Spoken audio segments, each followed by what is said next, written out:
तो हेलो दोस्तों, स्वागत है आप लोगों का हमारे आज के सेशन में। आज मैं आप लोगों के लिए शॉर्ट नहीं बल्कि एक बड़ी लॉन्ग वीडियो लेके आया हूँ कॉम्पिटिटिव इंग्लिश के लिए। इससे पहले हमने ऑलरेडी 43 शॉर्ट वीडियोस करी हैं और आज 44th वीडियो जो है वो एक लॉन्ग वीडियो होने वाली है। नाउन का जो टॉपिक है उसी को हम आगे कंटिन्यू करने वाले हैं। मेक श्योर अगर आप लोगों ने पीछे की वीडियोस नहीं देखी है, पीछे का सीक्वेंस नहीं देखा है, तो वीडियो सेक्शन में जाके एक बार चेक कर लो। नंबर 1 से लेके आप आगे की तरफ अपनी कॉम्पिटिटिव इंग्लिश की तैयारी कर सकते हो, चाहे आप एसएससी के लिए कर रहे हो, बैंकिंग के लिए कर रहे हो, किसी भी चीज के लिए, किसी एंट्रेंस एग्जाम के लिए कर रहे हो। ठीक है, तो बात करते हैं आज के टॉपिक की। तो दोस्तों, आज मैं आप लोगों को नाउन के अंदर बात करने वाला हूं अनकाउंटेबल नाउन को प्लुरलाइज करने की। आप सभी लोगों को पता है अनकाउंटेबल नाउन कौन से होते हैं। ज्यादातर केसेस के अंदर हम यही कहते हैं कि अनकाउंटेबल नाउन वो नाउन्स होते हैं जिनको हम काउंट नहीं कर सकते हैं। लेकिन मैंने एक आसान तरीका बताया था अनकाउंटेबल नाउन को पहचानने का, और वो तरीका क्या है आई होप आप लोगों को याद होगा, बट अगर नहीं याद तो चिंता मत करो। अनकाउंटेबल नाउन वो होते हैं जिनका कोई भी प्लूरल नहीं होता है, विच हैज नो प्लूरल। अगर किसी भी नाउन का कोई प्लूरल नहीं है तो इट मींस वो अनकाउंटेबल नाउन है। एग्जांपल मैं दे देता हूँ, जैसे वाटर है। क्या वाटर का वाटर्स हो सकता है? नहीं हो सकता, इसीलिए ये अनकाउंटेबल नाउन है। क्या ये स्काई का स्काईज हो सकता है? नहीं हो सकता, तो ये भी अनकाउंटेबल नाउन है। क्या डेली का डेलीज हो सकता है? नहीं हो सकता, तो ये भी अनकाउंटेबल नाउन है। तो ये सारे के सारे नाउन हमारे कौन से नाउन है? अनकाउंटेबल नाउन है। एक और क्लासिफिकेशन समझा देता हूँ, थोड़ा और आसान हो जाएगा। आप ये मान के चलो कि हमारे प्रॉपर नाउन आपको पता है किसी भी चीज का स्पेसिफिक नाम। एब्स्ट्रैक्ट नाउन मतलब जिसका एक पर्टिकुलर शेप नहीं होता है, ऑर्डर नहीं होता है, स्मेल, ठीक है। और इसके अलावा मटेरियल नाउन, ये तीनों कैटेगरी के जो नाउन्स आते हैं वो आपके अनकाउंटेबल नाउन के अंदर आते हैं। और कॉमन नाउन और कलेक्टिव नाउन हमारे जो है वो काउंटेबल नाउन के अंदर कंसिडर कर लिए जाते हैं। तो आई होप यहाँ तक आपको समझ आ गया होगा। अब बात यहाँ पे हम ये कर रहे हैं कि यार अगर मैं किसी भी अनकाउंटेबल नाउन को प्लूरल कंडीशन में यूज करना चाहूँ तो क्या मैं कर सकता हूँ? Is it possible to use uncountable noun in a plural situation? तो हम उसकी बात करने वाले हैं। जैसे फॉर एग्जाम्पल मैंने यहाँ पे एक सेंटेंस लिखा, that is he bought land in Kashmir. अगर मैं आपसे ये पूछूं कि क्या ये सेंटेंस सही है, क्या ये सेंटेंस सही है, तो आप क्या कहोगे? एक बात बताओ, क्या कभी कोई इंसान लैंड खरीद सकता है? लैंड जो है वो कभी भी काउंटेबल हो ही नहीं सकता, ये एक अनकाउंटेबल नाउन है। अगर मैं लैंड की बात करूंगा तो क्या उसने पूरा का पूरा लैंड, पूरी धरती खरीद लिया कश्मीर के अंदर? नहीं खरीदी है ना। तो अगर मुझे धरती के एक टुकड़े को यहाँ पे दिखाना है तो मैं लैंड की जगह क्या लिखूंगा? A piece of land. क्या लिखूंगा? A piece of land. तो इस सेंटेंस में एरर क्या था कि ही बॉट लैंड की जगह होगा he bought a piece of land in Kashmir. समझ में आ गई बात? इसी तरीके से मैंने एक और सेंटेंस लिखा, that is he offered he offered chocolate to her।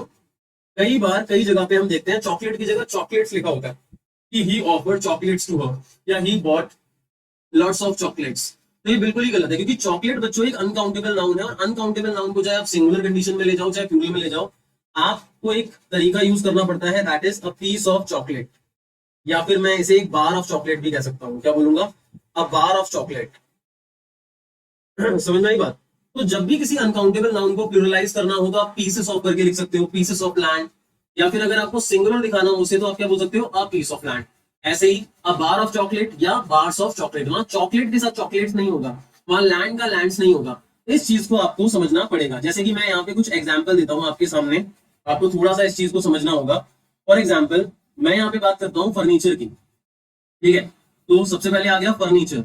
अब फर्नीचर को अगर मुझे सिंगुलर दिखाना होगा तो मैं क्या करूंगा? तो मैं यहाँ पे सिंपली लिख दूंगा पीस ऑफ फर्नीचर। इसी तरीके से फर्नीचर की जगह आ सकता है यहाँ पे drawing paper, then we have cake, then we have land, then we have chocolate, और भी लिख लेते हैं हम, then we have advice, work. इसके अलावा आ जाएगा दोस्तों art, then we have puzzle. बहुत सारे हो सकते हैं, ठीक है, दे कैन बी मेनी। अब अगर मैं इनको सिंगुलर या प्लूरल यूज करना चाहूं तो मैं किस तरीके से करूंगा? How am I going to use that? Let's see that. तो सबसे पहले बात करते हैं फर्नीचर की। अगर फर्नीचर का मुझे सिंगुलर दिखाना है तो मैं सिंपली लिख सकता हूं अ पीस ऑफ फर्नीचर। समझ में आई बात? ऐसे ही अगर मुझे दिखाना है ड्रॉइंग पेपर तो सेम आ जाएगा a piece of drawing paper. ऐसे ही केक का a piece of cake, land का a piece of land, chocolate का अ बार ऑफ चॉकलेट।